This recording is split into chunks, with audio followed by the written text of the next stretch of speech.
Meow y'all, and welcome back to another video. Although wintertime in Stardew Valley can be pretty mundane, unlocking a new collectible, secret notes, from a mysterious shadow guy is definitely exciting. But where do these notes come from? Who is the shadow guy? And is there something nefarious at play here? That's what we'll be discussing today, so buckle up. If you don't know me, I'm Sauter. I make Stardew Valley YouTube videos featuring game challenges, lore, theory crafting, and analyses, so if you've got any feedback or suggestions for the next video, feel free to leave a comment below and hit that subscribe button for more. If you walk to the bus stop from the farm during winter between 6 AM and 4 PM, you'll encounter a shadow guy that runs off. By following the footprints in the snow, the shadow guy will give you a magnifying glass, which will now allow you to find secret notes while tilling soil, chopping trees, mining, fishing, and killing monsters. As of 1.6, there are 27 secret notes that can be found to give us quests, lore about the characters and the world around us, and even treasures. But the majority of the secret notes are supposed to be private.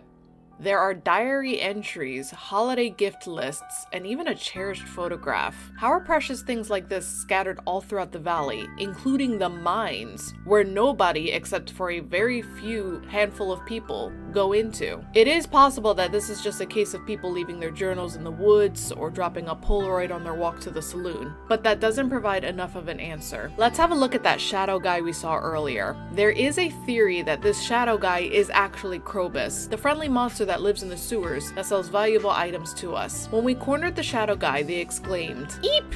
You caught me! I'm sorry, take it, take it! It looked so valuable I couldn't help myself." And were promptly given the magnifying glass. That last line feels important to me. It looked so valuable, I couldn't help myself. When we meet Krobus, he states, "Please don't be alarmed. I am different from the others. I've spent a lot of time observing humans. I know you like to shop. Care to see my wares? And I find things here and I sell them. Care to buy anything?" So the shadow guy we encountered found something valuable and couldn't help themselves in taking it. And now Krobus, a confirmed shadow person, states that he just finds things and sells them. It's possible that the shadow guy and Krobus are one and the same, but I feel as though Krobus's dialogue is going to give us some more clues about those secret notes. One of Krobus's regular dialogues include, "Back again? I suppose it does fit into my theory of human behavior. Please don't tell anyone about me.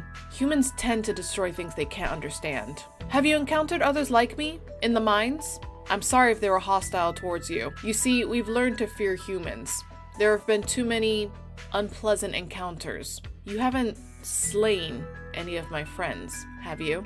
Krobus has spent a lot of time observing and studying humans and has learned a lot. The intelligence that he's gathered has kept him safe and able to live in the sewers comfortably while being in such close proximity to the humans of Pelican Town. Learning and studying all that he can about humans will keep him safe, surely, and it's necessary for him to survive. After reaching 8 hearts with him, he states, "A 1,000-year war between my people and the dwarves recently ended. There's still a lot of resentment on both sides." And on the 15th of the season, year 1 only, he states, "Please keep my location a secret. If the dwarves knew of me, they'd surely send an assassin." So we learn that the shadow people are fearful of not only humans who have slain them, but also the dwarves. When we get to know the dwarf a little bit, they say, "You're not a spy sent by the shadow people, are you? I'm keeping my eye on you." At first, this just seems like the dwarf is very skeptical and suspicious of strangers. But if we reach 6 hearts with them, they'll say, "Long ago, my people knew the secrets of advanced technology.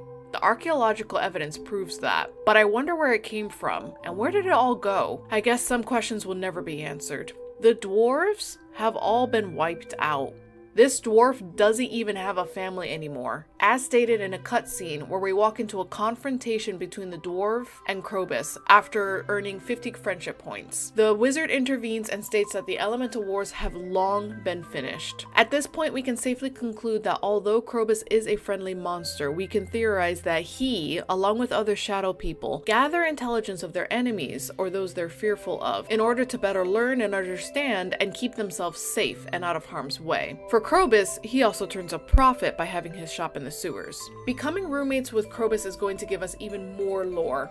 On rainy days, there is a chance that Krobus will say, "As much as I try to be civilized, I have the urge to be mischievous sometimes. They say it's a condition of my people. On nights like this, those who gaze out windows sometimes see shadowy figures. To think, It might have been me. Is Krobus's resourceful sleuthing and gathering of intelligence crossing boundaries and becoming petty looting to sate his mischievous appetite while also looking for something to sell and something to study? Isn't it possible that it's Krobus that is lurking in the shadows, peeking through our diaries and taking whatever he'd like for future use? And whether it's by accidentally misplacing or dropping, or tossing aside because it's not as useful as he once thought, could this explain the secret notes cast aside and found in the mines, where his friends live, or the trees and bushes where he scurries in? I guess I wouldn't mind if this theory is true, to be perfectly honest. I think Krobus is happy living alongside humans and genuinely wants to learn more about the world around him. He even tells us that his name means bridge crosser in his language. This theory is way nicer than the other one I have, in which Krobus is smart enough to know what's valuable and what isn't, and only grabs what he sells in his shop, and wouldn't grab things like diary pages. But the other shadow people that live in the mines come into town and sneak into people's houses while they're sleeping, and with their mischief and curiosity, take anything and everything they want and bring it back into the mines with them. If the other shadow people knew about our living arrangement, they would punish me. Most of them despise humans, you know. Yikes. Let's just hope it is Krobus sneaking around in our houses and not the other shadow people from the mines. With that said, I hope you all enjoyed this video and thank you all so much for watching. I stream pixel art and Stardew Valley on Twitch, so if you'd like to check that out, link in description. And if you've got a suggestion for the next character analyses or some headcanons that y'all have, or any lore that you'd be interested in learning about, be sure to leave a comment down below and make sure to subscribe to catch my next video. I'll be making more Stardew Valley videos, so keep an eye out. See y'all next time.